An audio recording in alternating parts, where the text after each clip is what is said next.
تم نے چاہا ہی نہیں حالات بدل سکتے تھے، تم نے چاہا ہی نہیں حالات بدل سکتے تھے، نرم لہجے سے تو پتھر بھی پگھل سکتے تھے، اور ہونٹ سی لینا بہتر تھا کسی کا، ورنہ خون سے چھپ کے بھی اخبار نکل سکتے تھے۔ حالات بہت خراب ہے، وقت بہت نازک ہے، یہ ووٹ فری میں آپ اور ہمارا جا رہا ہے۔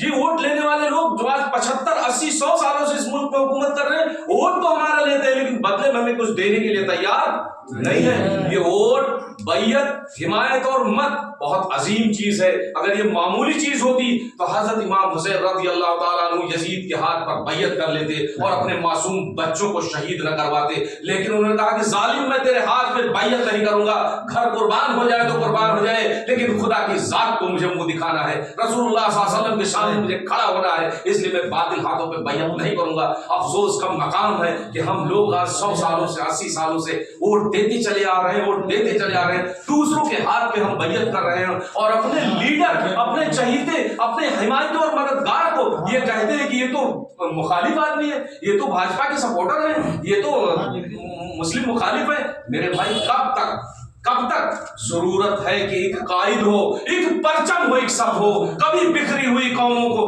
کرو فر نہیں ملتا اور سمجھتی کیوں نہیں آخر ہماری قوم وہ نکتا، وہ قومیں لٹ جاتی ہے جنہیں رہبر نہیں ملتا۔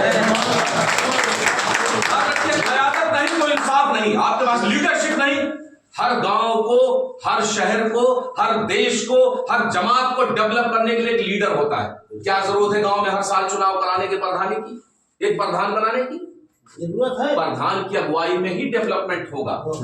تو اسی طرح مجلس اتحاد المسلمین آپ کے بیچ آئی ہے اس ملک میں آپ کو انصاف دلانے کے لیے۔ کوئی اگر وِدھان سبھا کا چناؤ لڑ سکتا ہے تو وِدھان سبھا کا چناؤ لڑنے کی تیاری کرے، کوئی اگر ضلع پنچایت کا چناؤ لڑ سکتا ہے تو ضلع پنچایت لڑنے کی تیاری کرے، کوئی اگر نگر سیوک نگر پالکا کا چناؤ لڑ سکتا ہے تو نگر پالکا کی تیاری کرے، کوئی پردھان کا چناؤ لڑ سکتا ہے تو پردھان کی تیاری کرے، کوئی BDC کا چناؤ لڑ سکتا ہے تو BDC کی تیاری کرے، کوئی اگر گاؤں کا سرپنچی پنچ بننا چاہتا ہے، جو پنچ کا چناؤ 100-200 ووٹ کا ہوتا ہے، جو کہ 200-500 ہزار روپے میں بھی لڑا جا سکتا ہے، تو اس کی تیاری کرے۔ اب ضرورت ہے کہ پنچ سے لے کر پردھان منتری تک ہمارا ہونا چاہیے۔ جب تک یہ سوچ، یہ نظر ہمارے پاس نہیں ہوگی، اس ملک میں ہمیں انصاف نہیں ملے گا۔ آپ کو اللہ تعالیٰ نے زمین پر، اللہ تعالیٰ نے جب سب سے پہلے آدم کو بنایا تو فرشتوں کا خدا یہ کون سی مخلوق بنا دیا ہے؟ آپ نے کہا انی جاعل فی الارض خلیفہ، ہم نے زمین پہ اپنا نائب بنایا ہے، اپنا پرتندھی بنایا ہے، اس کو یہ زمین پر جا کر لوگوں کے ساتھ انصاف کرے گا۔ افسوس کہ انصاف کرنے والے لوگ ظلم اور اتیاچار کرنے والوں کے ساتھ مل کر لوگوں پہ ظلم اور اتیاچار کرتے ہیں۔ یہ بتائیے جن لوگوں نے بھارتیہ جنتا پارٹی کو ووٹ دیا ہے اور حکومت یوگی آدتیہ ناتھ جی کی بنی ہوئی ہے اور جب بلڈوزر غریبوں کے گھر پہ چل رہا ہے تو آپ اس ظلم میں شامل ہوئے کہ نہیں؟ کیونکہ آپ نے ووٹ دے کر اس کی حکومت کو بنایا ہے، بلڈوزر چلانے کی طاقت آپ نے اس کو دی ہے، ہوئے شامل کہ نہیں؟ اکھلیش کی سرکار میں مظفر نگر میں دنگا ہوا، بہو بیٹوں کی عزت تار تار کی گئی، بچے سب مر گئے ٹھنڈی کی وجہ سے، کوئی انتظام نہیں، نہ کھانے کا نہ رہنے کا۔ جن لوگوں نے سماجوادی پارٹی کو ووٹ دیا ہے بتائیے وہ ظلم میں ذمہ دار ہوئے کہ نہیں ہوئے؟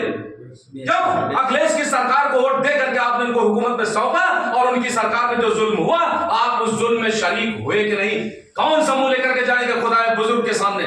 خدائے عز و متعال کو منہ دکھانا ہے، آپ کو پیش ہونا ہے ان کے سامنے، آپ کے پاس کوئی جواب نہیں ہوگا۔ ندامت، شرمندگی، ذلت، رسوائی آپ کا مقدر ہوگی میرے بھائی۔ اس لیے اللہ کے دین کو پہچانیے اور بیرسٹر اسد الدین اویسی صاحب کے پیغام کو جانیے اور لڑائی لڑیے، پنچ سے لے کر پردھان منتری تک۔ جو سانسدی لڑنے والے ہیں، سانسدی لڑ رہے ہیں بیرسٹر اسد الدین اویسی صاحب،